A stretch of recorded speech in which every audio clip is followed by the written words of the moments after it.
Hello everyone, welcome to a new update on the Kharkiv front, as well as a general update based on tomorrow, the 24th of August, and the supply lines we see mapped around the Ukraine. So first of all, around Kharkiv, there are reports of shelling in these four villages: Petrivka, Svechine, Slavian, and Putumnik. And this is very interesting because we see here in the eastern part of the front line that the shelling is actually happening right next to where the Russians are fighting, while here there's a gap between the fighting and the shelling. And this could very possibly mean that the front line may be contested in this area rather than what we see here. But there's a slow update based on the progress being fast and the Russian soldiers not necessarily using their telephones on the front line as they see it as a risky move. So we may see updates a bit later than what is actually happening on the ground. As for the general front and the 24th of August, there is significant build troop up in this area. And my best guess is that they're going to be pushing towards Poltava or an encirclement of Kharkiv from the east and the north, pushing towards the south and the west. The reason I believe this is mainly for two reasons. There are reports of a Russian troop buildup in this area, meaning that they actually have the necessary tanks and military personnel to conduct such an offensive. And at the same time, there are reports of 300 helicopters and 400 aircraft in this area. So they have all the necessary equipment and support they need to take this area. While at the same time, mapping out these supply lines, we see that the most important areas are Dnipro and Poltava when it comes to supplying Kharkiv, and that it is actually very well connected to the rest of Ukraine. They can, if the Russians take Kharkiv, they can push towards Sumy from the south as well, making it a two-front fight. They can push towards Poltava and then Kremenchuk, cutting off the Ukrainian supply to the south, as well as pushing towards Dnipro or encircling the Donbas region.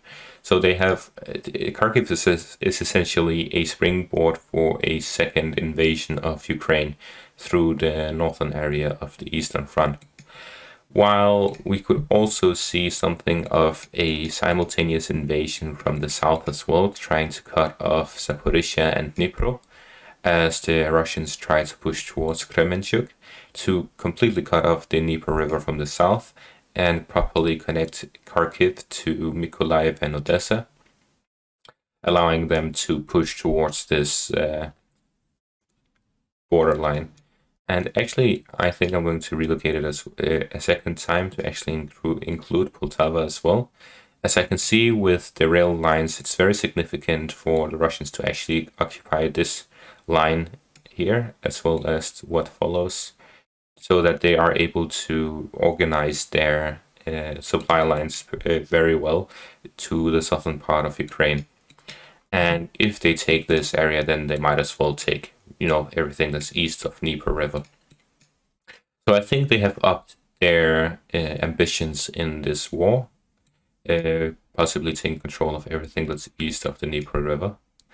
While at the same time, I also believe that they could, as a second option, they could actually just push towards cutting off Kharkiv from close to it. This will keep the Ukrainians from resupplying Kharkiv, depending on how well they defend it, which seems to be well considering what we've seen so far. However, pushing through to the west and the south will allow the Russians to cut Kharkiv off from supplies, which will allow them to starve out the city and take it over in 2 to 3 months, as we have seen with Mariupol. That is the standard amount of time for a siege where you starve out your enemies. Now, the significance of taking Kharkiv would allow the Russians to actually control this whole southern area, however you want to map it.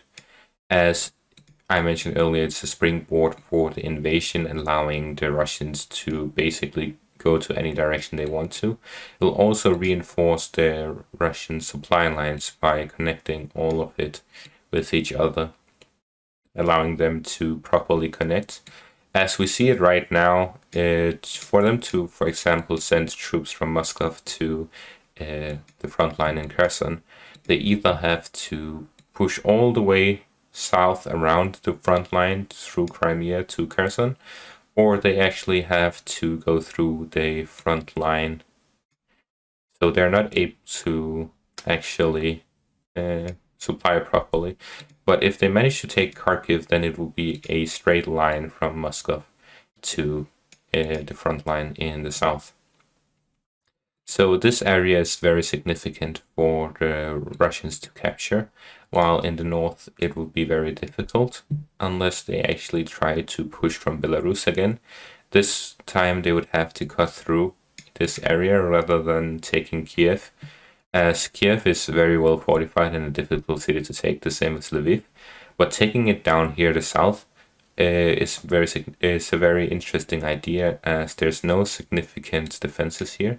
However, it would put the Russians into a two-front war in this area, putting them in a very strange situation, which is very difficult to control. So I don't believe that would happen. They may try to bomb main critical train infrastructure, these areas to prevent or slow down the supplies towards the east, which is actually very interesting, I thought. But that's it for this video. Thanks for watching and have a great day.